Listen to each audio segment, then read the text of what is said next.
কত চলতে পারবেন না, তারা বাজান পরিচয় দিও না, কারণ তোমার মাধ্যমে হক তরিকার বদনাম হয়। বদনাম করতে যাইও না, কারণ খোদা না খাস্তা যদি বদনাম করার পরিবেশ তুমি করো, এই তরিকা কিন্তু বাজান বড় আগুনের তরিকা। কারণ আমরা বহুত দেখছি যারা এই তরিকার সাথে বেয়াদবি করছে বাজান, তাদেরকে আল্লাহ দুনিয়াতেও বেয়াজ্জতি করছে।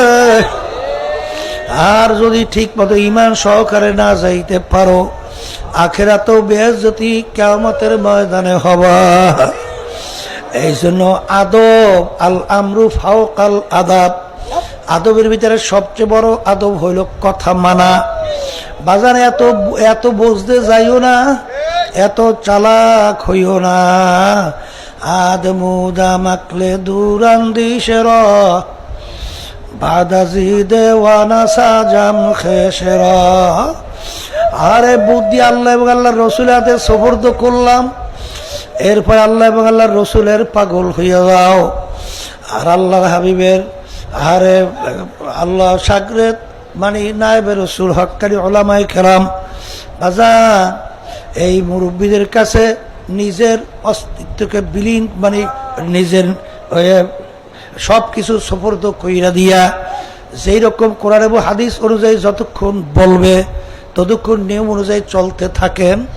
তারপরে চলতে দেখবেন আল্লাহর ফজলে এই রাস্তায় চলার পরে পেদায়েশ খায় রোতা হ্যায় ক্যা, আগে আগে চলকে দেখো হোতা হ্যায় ক্যা। এই রাস্তার ভিতরে পথিক যখন চলে প্রথম বাজান বুঝে আসে না। প্রথম যখন চলে আশেকদের তখন প্রথম চোখে পানি আসে। এরপরে যখন সামনে রাস্তা চলতে থাকে এমন এক অবস্থান তৈরি হয়, এইটা একমাত্র আশেক মাসুক ছাড়া কোনোদিন কাউকে বোঝানো যায় না।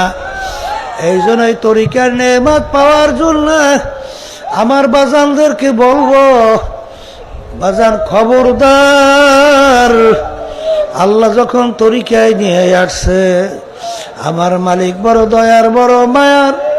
এই জন্য সবসময় আল্লাহর ওলিরা দোয়া করতেন, মালিক এই তরিকার নেয়ামত আপনি আমাদেরকে নসিব করেন, এই তরিকার ঔষধ চাইরেন। আল্লাহর কুতুব যেই মিশন গুলা রেখে গেছে, আল্লাহর কুতুবেরা সেই মিশন বাজান চাইর না। আবার আব্বাজান এখনো মনে আছে রামপুরে অসুস্থ, আর যখন লোকজন আব্বাজানকে দেখার জন্য গেলেন তখন দোতলা থেকে নামার মতো শরীরে শক্তি নাই।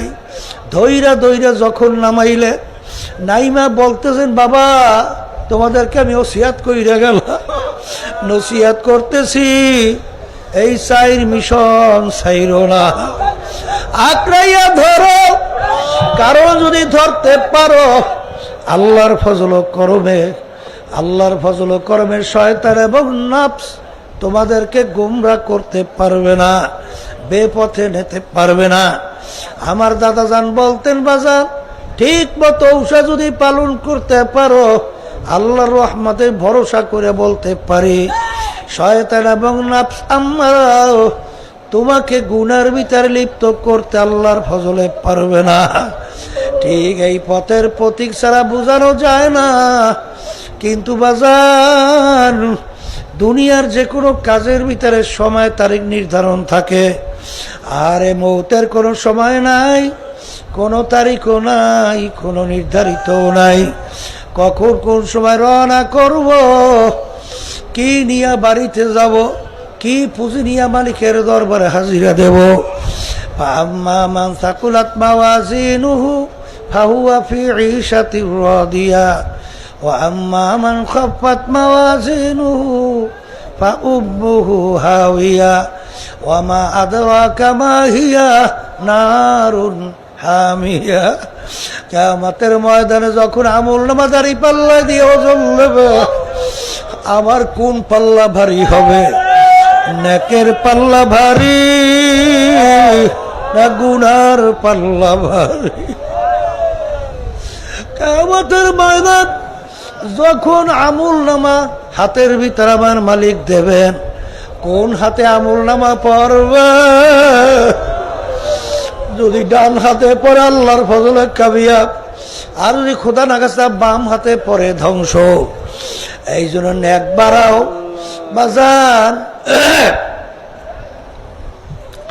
নেক বাড়াবার জন্যই কিন্তু এই তরিকার 5 ঔষধ। যদি ঠিক মতো ঔষধ পালন করতে পারো, দেখবা আল্লাহর ফজল করবেন, নেক করার আল্লাহর ফজল আগ্রহ তোমার বাইরে যাবে। আরে দেখছেন এই বাজানদেরকে দেখবেন, আরে জিকির করতে ভালো লাগে না, আর এক শ্রেণী আল্লাহর বান্দাদেরকে দেখবেন জিকির ছাড়া থাকতেও পারে না। এক শ্রেণী আল্লাহর বান্দাদেরকে দেখবেন নামাজ ভালো লাগে না, আর এক শ্রেণী আল্লাহর বান্দা বান্দিদেরকে দেখবেন নামাজ ছাড়া ভালো লাগে না। এক শ্রেণী আল্লাহর বান্দা বান্দিদেরকে দেখবেন মিথ্যা কথা শুনতে পারে না, মিথ্যা কথা শুনলে শরীরের ভিতরে থর কম্পন শুরু হয়ে যায়। আর এক শ্রেণীর দেখবেন মিথ্যা না বললে ওর ভালো লাগে না, এক কথায় ওর কাছে গুনাহ ভালো লাগে, আর এক শ্রেণীর নেক তার কাছে ভালো লাগে।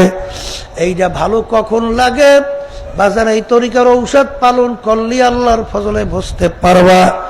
যদি খোদা না খাস্তা কলবের রোগ নিয়ে যদি কিয়ামতের ময়দানে আমার মালিকের দরবারে হাজিরা দিয়া বসো বাজান, যদি খোদা না খাস্তা নেকের পাল্লা হালকা হয়, গুনার পাল্লা ভারী হয়, আমার মালিক বলবেন ফেরেশতারা আমার বান্দা বান্দি বড় শখ করে আমি বানাইছিলাম, দুনিয়ায় পাঠাইছিলাম পরীক্ষার হলে পরীক্ষা দেওয়ার জন্য, আর এই পরীক্ষার ফলে পুরস্কারের জন্য ওদের জন্য আমি বেহেশত তৈরি করছিলাম, কিন্তু ওদেরকে আমি শর্ত লাগাইছিলাম ইল্লা মান আতাল্লাহ বিল কলবিন সালিম, সুস্থ কলব ছাড়া আমার বেহেশতে জায়গা হবে না। ওরা রোগাগ্রস্ত কলব নিয়ে আসছে। বারবার বলছি দূরের মাইকে শব্দ আর পাশে একরকমের কথা বলার আগে আল্লাহু আল্লাহ।